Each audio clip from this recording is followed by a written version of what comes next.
Go online to the aa.ie. Heavy or thundery showers tonight, mostly in Munster and South Leinster, with risk of torrential downpours as well. Staying mainly dry though in the north and northwest. Warm and muggy too, with lows of just 16 to 18 degrees. And now you're up to date on News Talk. The Newsround on Off the Ball. With Gillette, we don't just play the game, we change it. Gillette, made of what matters. This is News Talk. Hello there, you're very welcome along. So it's a Champions League evening. We have Atalanta, little old Atalanta, the fairy tale story of the Champions League anyway, but especially under these circumstances. They are against PSG. We will talk to Rory Smith of the New York Times. He's written a brilliant piece about Bergamo, obviously Atalanta very much of Bergamo. The COVID capital of the world at one point, 17,000 deaths in the region. And he's talked about how they're re-emerging just now, and Atalanta tonight means a hell of a lot to a lot of people in the area. So Rory Smith of the New York Times coming your way 7:30.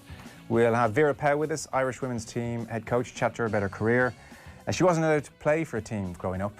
She had to watch on the sidelines, her brothers were playing, but she went on to make 89 appearances for the Dutch. She helped Rinus Michels with his coaching manual, and she'll tell us why girls should absolutely be playing with boys at underage level. 53106 is the text number. We're at Off the Ball on Twitter. Most importantly, though, it is a Champions League evening, which means he's back. We have Double D, Damien Delaney, in studio, in person. Good evening. How are you, Joe? Good to be back. This has been a while. It has been. We're a bit far away from each other. I'm not feeling the connection just yet. Let's keep it that way, my friend. Let's keep it that way. If you want to go another metre that way, there's no issue with me. So, yeah, welcome back. I mean, it has been the most surreal couple of months. We have been working our backsides off here to keep a show going, you know, no sport, 3 hours a night, daily morning show, weekend show. You have the tan of a man who has done sweet and all. The weather was nice.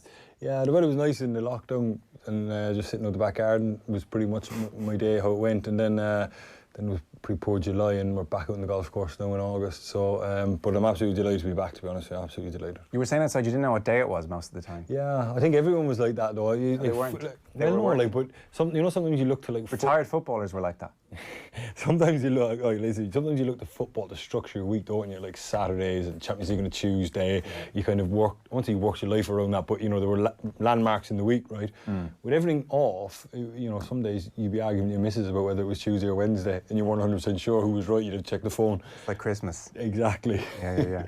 What have you made of football since it's come back then? Have you enjoyed it? Have you been watching with crowd on, crowd off? Crowd off is my preferred choice. Just simply because of the delay, you know, when something good happens, there's always that split second before the cheering comes in, and that was kind of annoying me. So I thought sound off is the best. Look, I've enjoyed it. It's not been brilliant, it's not been amazing, it's not been what we all want, or we all probably need, to be honest, at the moment. But look, it's the safest possible way, and a product is better than no product.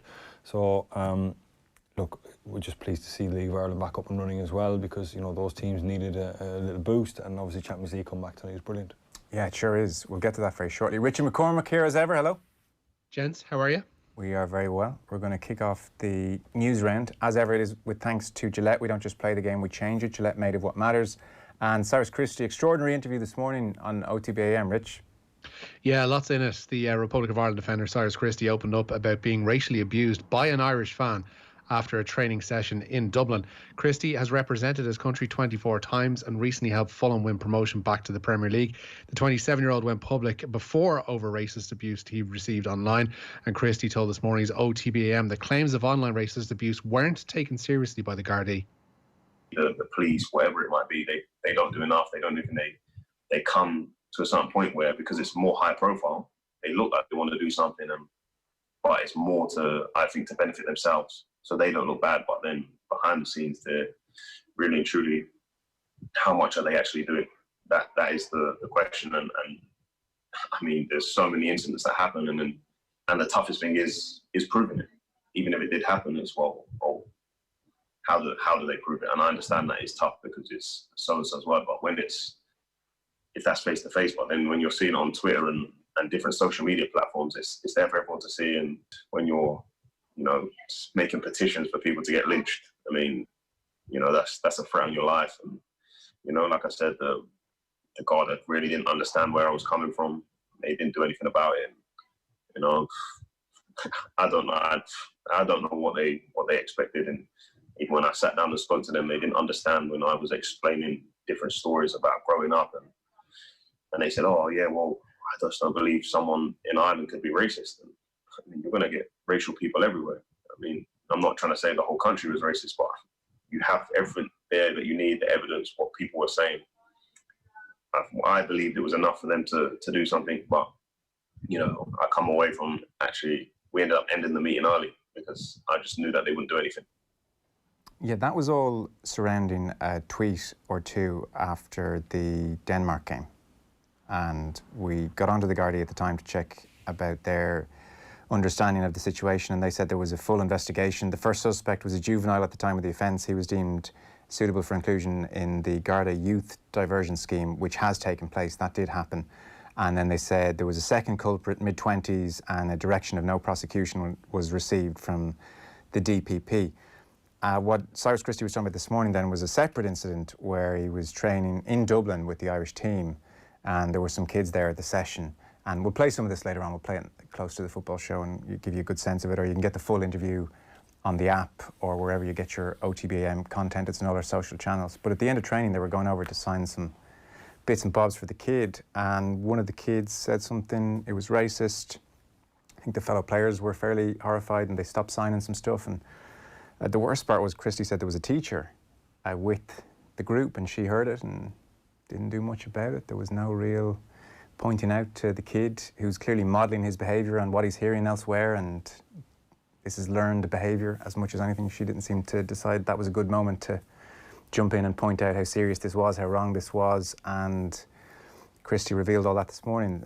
Very, very grim, clearly, and we'll play a good chunk of the interview later on. It's well worth listening to. He's incredibly articulate and even-handed on the whole thing, although you can imagine how upset he is. And I mean, I'm sure you've been watching from your couch over the last couple of months, Damien, like everybody. George Floyd's death has prompted this global discussion. Cyrus Christie's been trying to have it for a little while. It's come up again today. It's staggering when you listen to what he's saying there. You know, what you're saying, that a young boy would say that and a teacher would stand by, and the Gardaí didn't seem to take much interest in it either. I can't quite get my head around that, how anybody could listen to a child say something like that, and whether the child fully understood what he was saying, or whether it was, I'm not defending the kid, but, you know, he might not understand the seriousness of the gravity of what he's saying. He obviously doesn't understand the history, or I'm hoping, or assuming he doesn't understand the history of racial inequality throughout the world. So it may be something he heard and he was repeating, something he read online and he was repeating, and he thought it was funny, and maybe it was supposed to be a joke and it wasn't. So, but how somebody didn't quickly take him off and sit him down and say, hey, listen, you do understand what you're saying right now. It does beg a belief, if I'm being honest here, that actually took place. I can't envisage any scenario where any adult would hear something like that and then not do anything. It would suggest we've far more of a problem here than we realise, you know, because I mean, Cyrus Christie has a status as a professional footballer, as an Irish footballer in his jersey at training, and if he's on the receiving end of that, then we can only imagine what's going on left, right and centre all over the place. I think that's the other point. I think that's, without doubt, Ireland is no exception. I think every country has an issue with racism, with inequality, and unfortunately there's some people that are just so stuck in the ways that they'll never come out of it. And unfortunately, we probably have to wait for a generation of people like that to die off before it truly starts to see a marked improvement. But the kids coming through is, you know, some people are beyond, you know, change. They're so set in their ways, they were raised a certain way, they believe a certain, and you'll never change it. That is what it is. And sometimes those people have to just leave us.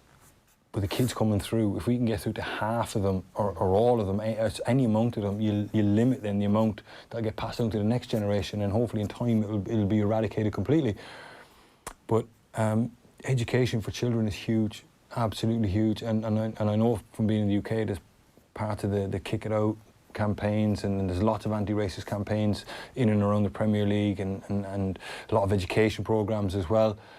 I'm not certain what's in Ireland, so I wouldn't be you know, confident enough to comment on it, about the amount of education that's going in to anti-racism, to equality. You almost said anti-inequality to inequality. So look, education for the young kids is key, and that teacher clearly missed an opportunity. Richie, news on the Masters?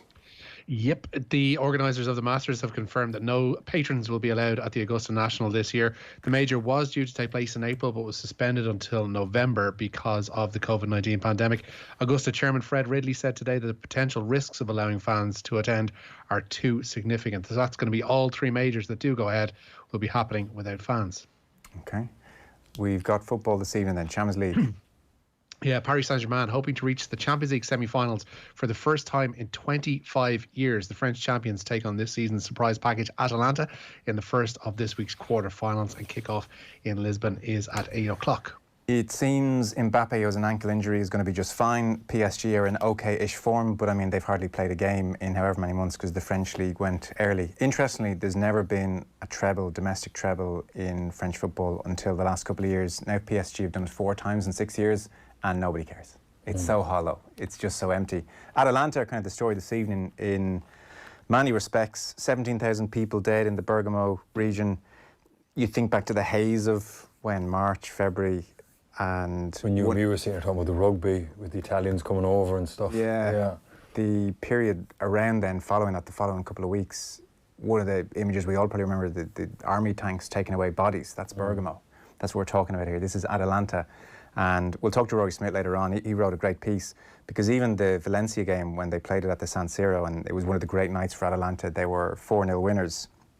The sense in the area, like the chief doctor at the hospital in Bergamo has described that game on February 19th as a biological bomb.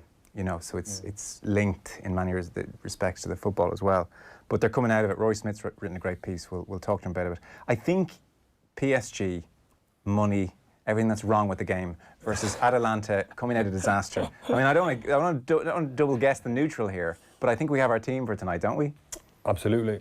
Just for a feel-good story, from the COVID point of view and from the nouveau riche of Europe, of PSG and the underdog coming through, it's an unbelievable opportunity for Atalanta. I think that, you know, people always complain about PSG not being able to come out of the French league and then run at top speed in the Champions League. That was, well, I tell you, they've got to 3 months off now, and no amount of training, no amount of statistics, no amount of anything can change what they're going to go into tonight. You know, if they can get through tonight with 90 minutes under their belt, and with the short span, and kind of other people might be in a similar-ish boat, you know, it's going to be an interesting Champions League finish. We could get not an odd, but a surprise winner in an Atalanta or a Lyon. Yeah. It's more than possible. I'd love to see something like that happen. But with a new format, the single legs that are being played, it sets up for a great tie. But I just think PSG will potentially struggle tonight. Interesting, yeah. Well, PSG have never got past the semi-final stage. Or even never got past the quarter-final stage. So they've had a run of 3 last 16 years, and before that 4 quarter-final years. So Tuchel, you suspect, you know, he knows if he doesn't get this done, he's in big trouble as well. One-off game favours the underdog. That's the point here. Two-legged affair. You know, the quality outfit will find a way. So Atalanta in with a big chance this evening. Roy Smith coming up very shortly from the New York Times. He's spoken to loads of people in Bergamo. It's lots of brilliant insights about the last couple of months from Atalanta. Where are we going next, Rich? Here at home, Shamrock Rovers' defence of the FAI Cup will begin at home to Cork City. Cork earned their second round place with a last gasp extra time win over Longford Town last night. That goal coming in the first minute of added time of extra time. Dundalk must make the trip to First Division Cove Ramblers. Bows will be at home to Cabinteely, while Derry City were drawn away to Drogheda. The other ties will see UCD play Sligo, Bray play Flynn Harps, Athlone take on Wexford, and Galway will be up against Shelbourne. Meanwhile, the FAI have lifted the ban on training in Kildare, Offaly and Laois. All activity in the Midlands counties was ceased on Friday in line with government regulations. While games are still banned, training can resume on a non-contact basis in groups of 15 or less. Rich, what's the story with GAA on that front? Is training allowed? Pitches are allowed to open. Similarly, they had a meeting of the COVID-19 advisory group, where are we now, Wednesday, on Monday, and they advised that pitches would be allowed to open up, but again, they're limiting their training sessions to non-contact. They're also limiting those groups to being of 15 or less. So it is pretty much exactly along the same lines between the FAI and the GEA and the other Gaelic Games bodies as regards what they're doing. They just have to, in those 3 counties, keep things at the bare minimum for the time being. Okay. Interesting story from the world of GA. It's a hell of a suspension. Yeah, Killu Emmett Og say they'll be appealing a 48-week suspension over the failure to pay a €750 fine. The fine was down to the club not contacting the Longford County Board to say they wouldn't be fulfilling a fixture. St Columcille St Francis togged out for January's under-16A football final but had no opponents. Killu appealed to the fine, which needed to be paid by July 31st. But as the Leinster GA Hearings Committee have been unable to sit since March, that appeal was never heard. Still, Longford's GA Hearings Committee has decided to recommend a 48-week suspension regardless. It does seem heavy. Text in, has Damien finally seen the light and realised the Lollyguller Solskjaer is at the wheel? Absolutely not. Still? Still not. The performance the other night didn't help either. They just missed a lot of chances. There's a lack of intensity with them. 32 degrees. I still don't mind. I still think... You haven't seen anything in the last couple of months post the signing of Fernandez that would suggest Solskjaer is getting to grips with this in a big way. He's done better than I thought he would do from Christmas onwards. He absolutely has, and Fernandez has... So you're wrong. You're admitting that you're wrong. No, because I said Manchester United won't be close to challenging for the title again. Yeah. My original point still stands. Manchester United haven't won any silverware as of yet. They're still in the UEFA Cup, obviously. But they went out of the FA Cup at the semi-final stage, only for Leicester's injury record. They sneaked into 4th place. When were Manchester United judged on finishing 4th and getting to an FA Cup semi-final? Jose Mourinho got sacked for winning trophies. The bar has been lowered considerably for Solskjaer than it was for any of the previous managers. And if you're saying it's a success, then good luck to you, man, because you spend your life battling for 4th. Manchester United is about winning trophies, competing at the back end of the Champions League, and waltzing to FA Cup and League Cup and Community Shields. That's what Manchester United's about. They are no closer to doing that when you look at the other two who have so far ahead of them. The argument can be made that, he's stopped the rot and they're now kind of turned the ship around and moving in the right direction. I take that point on board, but Manchester United aren't funded in the same way that the other two are. Liverpool are going to be extremely well funded because they were starting from, with a blank sheet of paper, and they've only spent a minimal amount of money. Manchester City are Manchester City. Okay. If a Saudi takeover goes ahead with Newcastle, which obviously doesn't look like it is now, then Man United are only going to fall further behind. So what I'm saying to you is the gap between Manchester United and the top two is as big as it was. They're less poor than what they were in January, but limping into 4th place because of an injury-ravaged Leicester squad. Again, another opportunity where Manchester United didn't turn up in an FA Cup semi-final. And the other night against SC Copenhagen, that desire that you see when you see Liverpool in full flight, the intensity that they play with, the relentless nature of what they do. If it's a training session on a Monday morning or a Champions League semi-final, it's the same. And Manchester City are a couple of signings away, which they've already addressed this year, with the 2 signings that they've made. There'll probably be 1 more come in. Liverpool are going to strengthen. It looks like Thiago Alcantara is going to come in into an already perfectly harmonised squad. Manchester United need to move out a few players still, and I doubt, or it remains to be seen whether they have the money to bring in the required, Jadon Sancho's of this world, which would improve them. Yeah, well, Dortmund are looking for over 100 million there. Right. I think United are saying that is a bit steep for Sancho. It would appear to be a bit steep, I would say as well. But I guess the point is post the signing of Fernandez, in comparison with maybe however many months ago, it looked like Solskjaer was flailing badly, like the thing was falling down around him. So there is, signs of progress. Absolutely. He can only make progress. Like, he's never going to bridge the gap on City and Liverpool in a year. No one would bridge the gap with that United squad on Liverpool and City in a year. Okay. What manager would? It's the inconsistent performances. At least Arteta's won an FA Cup in his first year. If Solskjaer had won an FA Cup, you would say to me, who cares about an FA Cup? Absolutely not. Absolutely Nothing not. Sure. No way. I would say... What's an FA Cup? No one cares about an FA Cup. Wow, they've won a tournament, they've shown up in a big game, and they've actually got it done. I still... they probably well could go on and win the UEFA Cup this year. Would that change your mind? If they went and won the UEFA Cup this year, I absolutely would think, okay, they're further along. And can we come into 2012 and stop calling it the UEFA Cup? We don't have a Cup Winners' Cup. Europa. Europa League. Means a lot to you, that tournament. That's as much as the FA Cup. Oh my God. The Milk Cup? Any chance of a Milk Cup? Jeez. So if they won the Europa League, would you kind of look at it and I think, would say, wow, they've moved along. But my point still stands, I still stand by my point, sorry, of Solskjaer doesn't strike me as the type of character that is going to grab this Manchester United team and drag him kicking and screaming into the same sphere as the other two. And ultimately, that's where Manchester United bar is set. It was set for Mourinho that high. It was set for Van Gaal that high. It's been set for everybody that high. All of a sudden, now, Solskjaer's getting pats on the back. I just don't do it. Maybe the new PR team that they've brought in there, maybe, I don't know.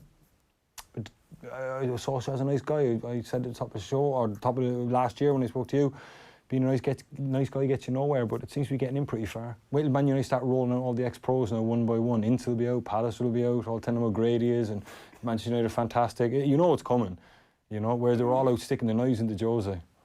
Oh, I knew. I knew. You'll never quit, Jose, no matter what. I knew that's ultimately what this whole thing was about. Sorry, listeners, I could have short-circuited that and said it's just about Jose.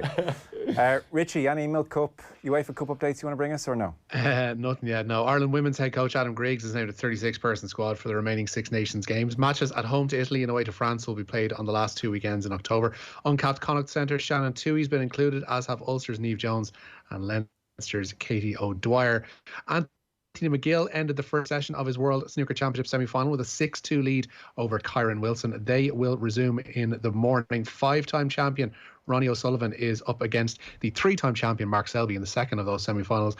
Play got underway at the Crucible at 7 o'clock this evening in the first session of their semi-final. And as he waits for the score to load, I can tell you that O'Sullivan has taken the first frame of that match, but it is a long owl slog. The first 17 is going to progress to the weekend's final.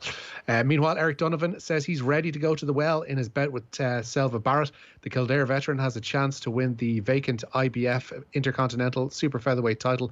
Donovan was a late replacement to face Barrett as part of Matchroom's Fight Camp series on Friday night, but the 35-year-old says he's ready. Selva Barrett is a formidable opponent. I respect him. He's a class act. And I've said this before, I'm a fan of Zelfa Barrett's, and I would have sat at home watching him in previous bouts, not knowing I'd ever have a chance to fight him, and whoever was in my company, I'd be like, you know, this guy's good, have a look at this guy. Good boxing IQ, good ability, everything. But you know what? I'm good too, and I believe in myself. And you're right, I haven't been tested in my professional career, but that's due to a number of factors. You know, the team I had, very limited resources. The budget, the funding behind me, everything, you know, was very bottom of the ladder stuff, you know, like really, really bottom of the bottom, starting out, grafting, trying to serve my apprenticeship. And I believe now I've graduated, and on Friday night I'm going out onto the big stage against a proper opponent in a proper fight, and it's going to be a cracker. We had him on the show about 10 days ago or so now, and he was his usual eloquent, charming, brilliant self, and they've discovered him at the UK audience a little bit over the last couple of days. Eddie Hearn seems to have fallen hard for him. You know, he's interviewed him a few times. Every time he's like, this guy's amazing. Where has he been all my life? And the way Donovan even admits himself it is, he's over there to be beaten. He's the B side of this fight. They want to launch Barrett as the Manchester, you know, the latest Manchester boxing star. But, you know, plenty of people, I heard Tony Bellew making the point, have strongly argued that Donovan is a lot of risk for not all that much reward for Barrett. Like, from a Barrett point of view, a risky choice. And, you know, you're really wishing well, because at 35, this is like the big chance for Donovan. He says himself, he looks at his amateur career, life wasn't so, you know, straightforward, and he has a lot of regrets, and this is almost to help him find a bit of peace as much as anything. So the stakes are really high for Donovan. It's going to be on the Sky on Friday. I look forward to seeing that, because you know, it's like a Rocky story type thing, isn't it? It was down and out, or maybe not given the chances he felt he should have had. So I'll be rooting for him, definitely. Yeah, I think everybody else will be tuned in and watching that one. And Rich, I'd say if you're picking through the audio to bring us it for the news round, you'll have seen the reaction he's getting. Eddie Hearn, amongst others, like I said to Damien, almost going, geez, this guy's incredibly articulate and interesting. He's very likeable. That's what comes across most. A lot of boxers find them very hard to articulate themselves, very hard to put their story across in terms, I guess, that people will warm to. But like you said there, Hearn's like looking at Donovan here is thinking that, like, where was this guy 5-6 years ago? I could have really done with him as part of my promotions, because this guy on his own could have sold fights. Like I'm slightly perturbed at how much he is a voice twin of the great boxing coach Mick Dowling, but that's another story for another day. But he's such a good talker, such a genuine individual, but most importantly for Zelfa Barrett, a very, very dangerous opponent on Friday night. Last couple of stories, Rich. Yeah, Celtic's Boli Bolingoli has been issued with a fixed penalty notice by police for breaching coronavirus regulations. He failed to quarantine on his return from a surprise trip to Spain and then played in the Scottish Premiership match at Kilmarnock on Sunday. The next two matches involving Celtic have been postponed, with First Minister Nicola Sturgeon warning that the incident is a yellow card for football. On a similar note, Barcelona defender Jean-Claire Todibo has confirmed that he's tested positive for COVID-19. The 20-year-old defender is currently asymptomatic and quarantining at home in Barcelona. He's had no contact, importantly, with the Barca squad currently preparing for Friday's Champions League quarter-final with Bayern Munich. And finally then, if Mike Tyson, Roy Jones Jr. is your thing, you will have to wait. Mike Tyson's comeback fight has been delayed until the 28th of November. The 54-year-old will face the former four-weight world champion and everyone's favourite cockfighting enthusiast Roy Jones Jr. in an exhibition bout in Los Angeles. The fight was scheduled to take place in September, but will now be on Thanksgiving weekend in the hope that fans might be able to attend. God love them. I mean, just when you thought this year couldn't get any stranger, Damien, you've got Mike Tyson fighting Roy Jones Jr. on Thanksgiving. No, but it's an exhibition, like in a tube number when they're trying to relive past glories. Nothing sure. That's what their entire promotion is about, by the way, Damien. That's I know he's put this forward. He's like, come on and relive your past glories. But they have to say that. Like, I know, that's what I'm saying. They have to say that to sell it, because if they sell it as like a waltz or whatever, then no one's going to buy it. But I just hope that the two of them a little nod and a wink once the tickets are sold. I mean, Jones Jr.'s had a bit of longevity. Tyson is going to be hands on his hips after about a minute of this. Like, That's what I'm saying. There's a serious danger of one of them getting hurt here. And it's no crazy. headgear either. Yeah, no headgear. I think they're making the gloves a bit bigger, heavier, aren't they? bigger, yeah, bigger and heavier, yeah. Kind of sparring type but like, gloves, but still. Regardless, this whole promotion that Tyson's coming out with, it's not just for this fight. He's inviting other sports people to get on board with this as well, to have basically a second run in the sun. It's ludicrous, and I can't see it lasting all that long. I hope that's just PR. I really do, you know. It's not. This is the actual thing about it. This is like the 100% is spin. He's saying, come back and relive your past glories, whether you're an ex-football player, ex-boxer, ex-soccer player, ex-gymnast, whatever it is. This is your second time in the sun. Champion circuit, you know? Couldn't even get worse. Yeah. You say that now. Wait until Tyson's dangling the money in front of you. I think I had it at Waterford.